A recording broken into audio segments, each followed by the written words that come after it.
So in looking at some of the changes to Stamstar, one of the new abilities that Stamstar got was change to bound armaments. It says arm yourself with the power of Oblivion for 40 seconds, causing your light and heavy attacks to summon a bound weapon for 10 seconds. It says up to 4 times. So you can reactivate the ability for half cost to arm the weapons, causing them to strike your target for 3258 physical damage every 0.3 seconds.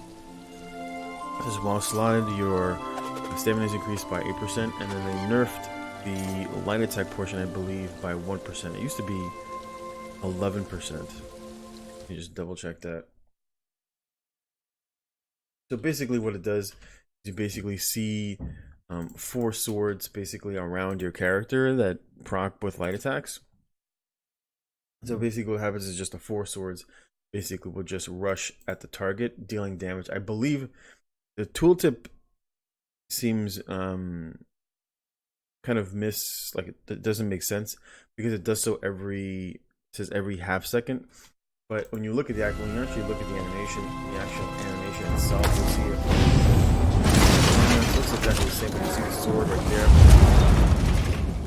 over your head, and then basically 4 of them stays with you, and then you can summon it.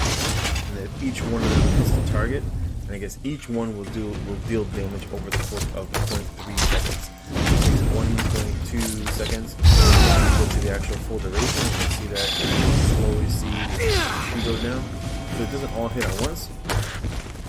In this particular build, 38, so fully buffed up. So fully buffed,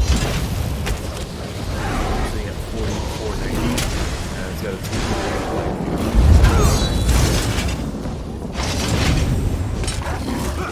so it works both on your light attacks and heavy attacks. It's not like a Relentless, where if you charge a heavy attack, you'll gain double. It basically deals fairly decent damage, and it's going to hit 4 times. Each one's going to deal, I guess let's just say around like 5k weapon damage, just going to be about 4k per hit. And I would imagine it's still dodgeable because it's a projectile. The only other thing also too, in terms of streak, the change to streak, even if you're being attacked point blank, you can still streak through the person and it will still stun them. So to me, that's the only thing that really matters. This is my hybrid circuit. The other thing, of course, the most swords run is Dizzy Swing, and as you can see there, it does deal the off balance. So you can still running streak, you still have the ability to shoot through your opponent for the stun.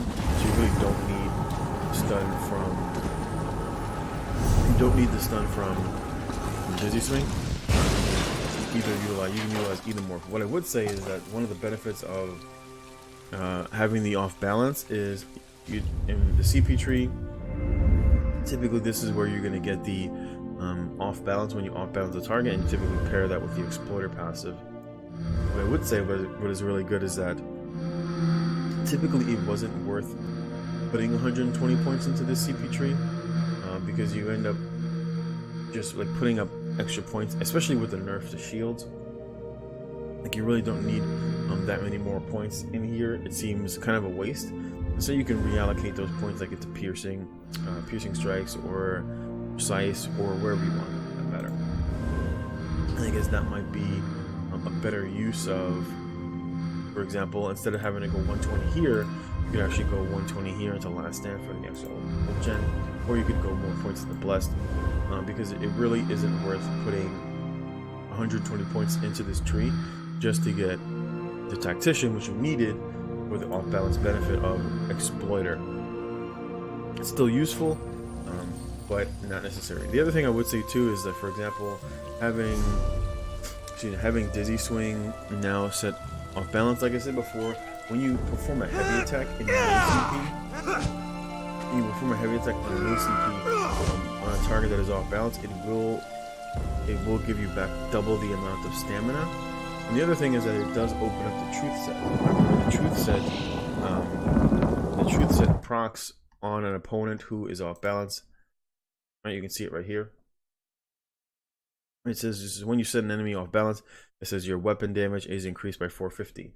So this gives you like another, basically opens up another set that you can utilize for basically any build running Dizzy Swing for no CP. I would say for no CP, this would be a benefit of being able to proc off balance, because for the most part, the only class that I believe that can do it is Mad GK, right? Because Mad GK, when you double whip, which is what I run on this particular build is a hybrid.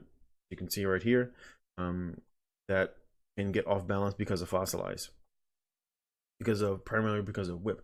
I don't think Nightblades can do it anymore with Fear. Check that out. Don't think Fear off balances anymore. Let's take, I forget, I haven't used. Yeah, Fear no longer sets opponents off balance. The only way that you could do it is via surprise attacks. I believe we used to set people off balance, but now you can still do it via surprise attack. So surprise attack is still able to set to proc the truth set, either surprise attack, or if you were running like a hybrid Nightblade, you'd still be able to do it with either surprise attack or concealed weapon. And I don't think there's any other abilities that set people off balance. So at the very least, this gives people who are looking for another set to run, where maybe they couldn't proc it before, where you're able to proc it now because of the off balance. I'd say that's definitely a good change, especially because if you run with enough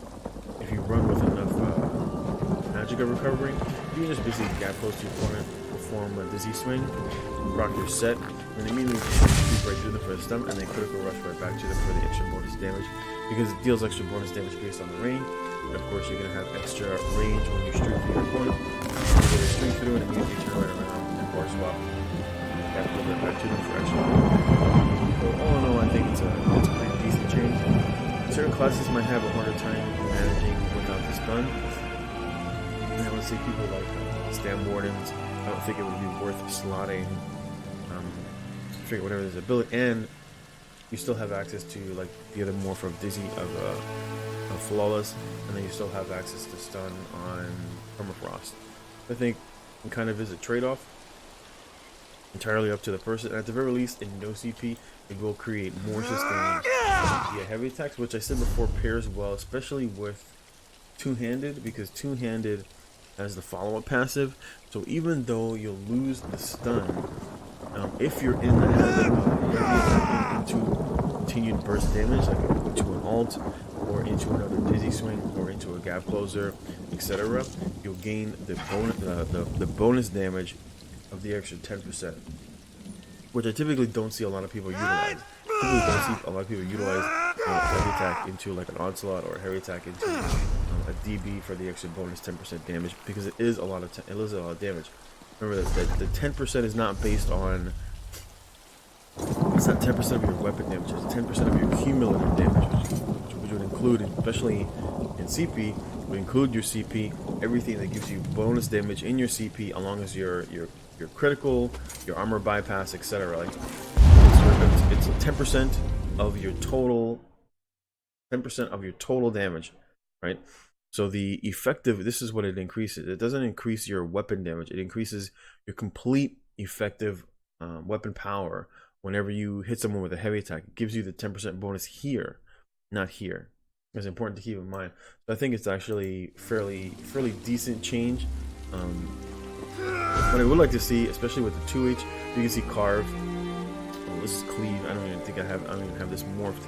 This basically Carve got nerfed. And so did things like Poison Injection, but for a hybrid circle, it really doesn't matter, because you're typically going to use a fully buffed curse is going to hit for 10k anyway, so there's no point. And the balance, I think balance is a decent change, better than it was before, that's for sure. So balance, basically the only thing we did before was block mitigation, which was kind of useless outside of like a tank, and then you had to double cast it. It was very expensive too. At the very least, this is fairly cheap as used to some medium armor build. And then to recast it, only costs 950, which is like nothing. 950 is nothing. For the amount of damage that you're getting out of it, I would say that it's a decent change. Is it like amazing burst? No, but it gives Stamp Sorc something else to utilize in their kit to create more windows of extra damage. And I think all in all, most of the changes for either stamina for Stamp Sorc 2H, whether you're running a 2H, for example, you're running 2H in bow. I mean, I run a hybrid build, so my no CP, curse is like 10k. But you could always switch out to, for example, I don't even have Sigil Order, but you could always switch out to Sigil Order and use the burst ability from the weapon skill line there. So you can see it here. You see on my particular no CP build, it got buffed, so I'm actually like at 11.7, almost 11.7 on my curse or my hybrid, and then my execute got buffed to 12.5k. I would say I would still prefer Wrecking Blow over for the extra light attack damage, because I can manage my resources. But I would say if you have a hard time managing your resources, if you have a hard time managing your stamina, then you could use Dizzy Swing for the extra heavy attack into for the extra stamina. But all in all, you'll gain more damage utilizing Wrecking Blow, because you've already got, as you can see, they nerfed it here on live. It's 11%, on PTS it's 10%. So you'll gain the extra 40% to your light attack, and then you already have, I run Balance Armaments, so it gives you the extra 8 stamina, and then of course the extra 11% to your light attack damage. So it's an extra 50% damage to your light attack. So it really depends on what you're looking for. You'll have more burst damage running Wrecking Blow than Dizzy Swing, whereas you'll have more sustain because you'll be able to regen your stamina utilizing Dizzy Swing. I guess something else that I forgot to mention was the change to the unstable Clan Fear. So basically on live, the damage from this ability scales off of your max magicka, but it seems kind of pointless because the actual the pet deals damage based off your max stamina, but the actual ability that you utilize itself costs magicka. It costs magicka to summon, and it costs magicka to reuse the ability for the heal. And it looks like the heal also scales off of the magicka. I think it was like this always dealt like HP related healing. That it heals you. I forget, they changed this. I mean, I don't even use this ability, but it seems it's like the change to the ability seems kind of pointless, because if you're using it for the damage and then you need the heal, I mean, the heal is mediocre, as you can see, right? It's in, and this is in CP, right? This is with CP. It'll heal you and the pet for 8k, which is nothing. And no CP, this would be like, I don't know, 7k, so it would heal you for 3500, but it would cost you 4100 magicka. And of course, you still have to double bar it, so it seems like a pointless change.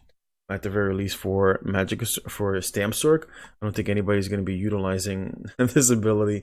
And of course, it basically got gutted for Magicka Sorc. So it was like, why would you gut it for Magicka Sorc?